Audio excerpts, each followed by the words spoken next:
Good morning, good afternoon, or good night, and welcome to Command Power, the show where we discuss all things Magic the Gathering with a focus on EDH. And today we have a fresh new batch of spoilers from Dominaria United, and some of these are really interesting, so let's jump right in. So starting off here, we have 4 cards that are all based around the same theme, which is Defenders. There are 2 of them, the Blight Pile and Coral Colony, which are kind of similar, so we're going to discuss these 2 first. Blight Pile is a 2 mana, 1 colorless, 1 black, creature for action. It's a 3/3 defender, and it has 2 colorless and 1 black, and tap. Each opponent loses X life, where X is the number of creatures with defender you control. That's a sweet card for defender decks. It could be good in Doran the Siege Tower. It's a good way to finish off the game because you're probably going to have a bunch of defenders lying around. As for Coral Colony, it's a bit similar. It's 1 colorless, 1 blue. It's a 1/4 creature, a wall with defender, and it has 1 colorless and 1 blue. Tap, target player mills X cards, where X is the number of creatures you control with defender. Seems a lot worse than the black one because you're actually going to only be targeting 1 player, and milling can often help them in EDH. So it doesn't seem as reliable as a win condition as the other one, or you could target yourself, that being said, to try to get stuff into the graveyard, but that seems a little bit awkward because then you need to be playing a defender deck that is also based around the graveyard. Seems a bit unlikely. We also have Wingmantle Chaplain for 3 colorless and 1 white. It's a 0/3 defender. When it enters the battlefield, create a 1/1 white bird creature token with flying for each creature you control with defender. And whenever another creature with defender enters the battlefield under your control, create a 1/1 white bird creature token with flying. So that's actually really good. The fact that it has both sides of those abilities means that it's never going to be dead. If you draw it early, you just plop it down and start making birds every time you play a defender. If you draw it late, you can still drop it and make a ton of birds out of nowhere, which is going to be really nice. This seems really good in an arcades deck. It's just going to be really good for adding more pressure to the opponent. Then we have Walking Bulwark, which is a 1 colorless artifact creature golem. It's a 0/3 with defender, and for 2 colorless, you can, until end of turn, target creature with defender gains haste, can attack as though it didn't have defender, and assigns combat damage equal to its toughness rather than its power. Activate only as a sorcery. So this is more redundancy for those kind of effects that let you assign damage equal to your toughness, and it's colorless, which means it goes into every deck. That's actually kind of a big deal. The fact that it gives haste as well is really good because it means you can just drop a big defender and then immediately attack with it. That's actually surprisingly good. This card is probably going to be very good in these sorts of decks. Okay, next up we have Colossal Growth for 1 colorless and 1 green. It's an instant. It has kicker for 1 red. And target creature gets +3/+3 until end of turn. If this spell was kicked, instead that creature gets +4/+4 and gains trample and haste until end of turn. Now normally this doesn't seem like it'd be good enough for commander, but the fact that it gives haste and +4/+4 and trample means that it might actually just be good enough. The haste thing, I think, is what makes it really clutch. For 3 mana, you can just put this on something that just came down late game and immediately swing in for a ton of damage because +4/+4 and trample is no joke. So it might just about have potential in certain specific decks, but maybe not good enough. Next up, we have Defiler of Faith. It is a 3 colorless, 2 white creature for action human with vigilance. It's a 5/5. As an additional cost to cast white permanent spells, you may pay 2 life. Those spells cost white less to cast if you paid life this way. This effect reduces only the amount of white mana you pay. And whenever you cast a white permanent spell, create a 1/1 white soldier creature token. So this is part of the cycle we've already seen with the blue and the green one. This one seems a little bit weaker than the other 2 because the green one buffs all your board and the blue one draws your cards. This one just makes a 1/1 white soldier creature token. Vigilance is also generally worse than trample or flying. That being said, this is still a really strong card, and you know, for extra mana is probably going to be pretty ridiculous in any deck that wants it. This is going to go in a few of my decks, including Honda, the Street Fighter commander. It's going to be really good in there. But yeah, I think it's a really strong card, just a little bit weaker than the blue and the green ones. Next up, we have Joint Exploration for 1 colorless and 1 blue. It's an instant with kicker for green. Scry 2, then draw a card. If this spell was kicked, you may put a land card from your hand onto the battlefield. So for 3 mana, you're going to scry 2 and draw a card and then if you kick it, you put a land onto the battlefield. This is actually surprisingly good. You'll be able to dig for lands pretty easily with the Scry 2, and if you already have a land in your hand, you can use the Scry 2 to find some action. And then it's a little bit like Explore, because you're just putting a land into play. Notice that it doesn't come into play tapped, so that's actually very nice. You're drawing a card as well, just like with Explore, but you're getting a Scry 2 tacked on at the cost of 1 extra mana. This seems like it'd probably be quite good in quite a few decks. Next up we have Karn's Sylex for 3 colorless, a legendary artifact. It enters tapped, and players can't pay life to cast spells or to activate abilities that aren't mana abilities. And then we have X colorless, tap, exiles Karn's Sylex. Destroy each non-land permanent with mana value X or less. Activate only as a sorcery. So the hate ability that hates on Phyrexian mana isn't that relevant unless you're a Crick Son of Yawgmoth deck, in which case you are not going to appreciate this card. However, the colorless tap effect is very strong. It's a board wipe. The only problem is that it comes in tapped, but there's plenty of ways around that in Commander, so this has potential. However, I'm not as sold on it as some people seem to be. I think it's fine, but we already have cards that do similar things that don't necessarily see that much play, like Nevin Rail's Disc. So we'll have to wait and see, I suppose. Next up we have Lagomos, Hand of Hatred for 1 colorless, 1 black and 1 red, legendary creature, human shaman, 1/3.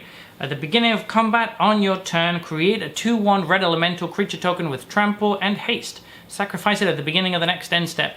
And then we have tap, search your library for a card, put it into your hand, then shuffle. Activate only if 5 or more creatures died this turn.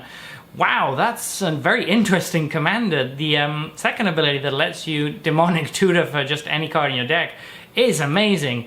If you have any ways to untap this, then you can go really, really nuts. There are a few equipment that let you untap this. There's also puppet strings and stuff like that. So this should be quite a strong commander if you can meet the requirement of sacrificing 5 cards.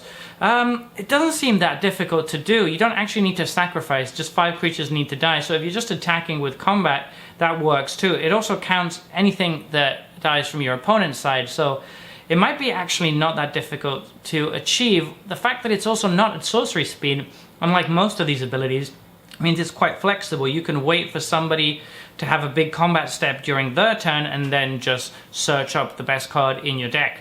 This seems like a very interesting build around, and I actually might make a deck around this. Next up we have Phoenix Chick for 1 red. It is a creature Phoenix, 1/1 with flying and haste, and Phoenix Chick can't block. Whenever you attack with 3 or more creatures, you may pay red. If you do, return Phoenix Chick from your graveyard to the battlefield tapped and attacking with a +1/+1 counter on it. Well, this one goes probably in the commander we just talked about, because it seems really like a perfect fit in there. It's also incredibly adorable. I mean, look at it. It's a little fire chicken. The fact that you can keep bringing it back and keep recurring it with 2 extra counters as a 3/3 flying haste is pretty relevant. I really like this card. It's a pity it can't block, but I look forward to putting this in a lot of decks. It's so cute. Next up we have Queen Elena of Ruadak. Man, the names in this set are really difficult to pronounce. It's for 1 green and 2 white. It's a legendary creature, Elf Noble. Her power and toughness are each equal to the number of creatures you control. This is very Selesnya. And then if 1 or more creature tokens would be created under your control, you get an extra 1/1 white soldier creature token. So that's obviously pretty good. It's not quite as good as something like Chitterfang, which is going to give you an extra squirrel for each instance. This only gives you an extra creature no matter how many tokens you create. So if you play a spell where you're creating 5 tokens, you're only getting 6, you're not getting 10. It's not doubling, it's just adding an extra one. Still really good, and it can still probably get pretty big. It's nice that it have both of those effects on the same card, because it means that it kind of feeds off of itself. Next up we have Rata Drabik of Urborg. Now this art is gorgeous. This is the alternate art. It's 2 colorless, 1 white and 1 black. It's a 3/3 legendary creature, zombie wizard. It has vigilance, ward 2, other zombies you control have vigilance, and whenever another legendary creature you control dies, create a token that's a copy of that creature, except it's not legendary, and it's a 2/2 black zombie in addition to its other colors and types. Okay, this is awesome. This is like probably my most favorite commander from the entire set so far. Wow, what an incredibly cool mix of abilities, and it's also like really overloaded. It has ward tacked on, it has giving your zombies vigilance, but the really meaty part is the part where any other legendary that you control that dies, you get a copy of it that just happens to be a zombie and is not legendary. So you can really go nuts with this. You can just make all sorts of special kind of combos and situations because you can double up on cards that you couldn't normally double up on. And it's not an exile ability, so you can keep reusing it. The same creature, eventually when it dies, or if you reanimate it, or if you find a way to get it back, you can just keep looping it back and back and back. I don't know, this just seems really busted and really easy to break. There's probably some stuff in there. People are already trying to find infinite combos with it. I just think it's a really cool commander, and even if you don't go the infinite combo route, there's just so much legendary support in this set, so it should be sweet. Next up we have Rulik Mon's Warren Chief for 1 colorless, 1 red, green. It's a legendary creature, goblin, 3/3 with menace, and whenever Rulik Mons attacks, look at the top card of your library. If it's a land card, you may put it onto the battlefield tapped. If you didn't put it onto the battlefield this way, create a 1/1 red goblin creature token. This just really kind of boring ability.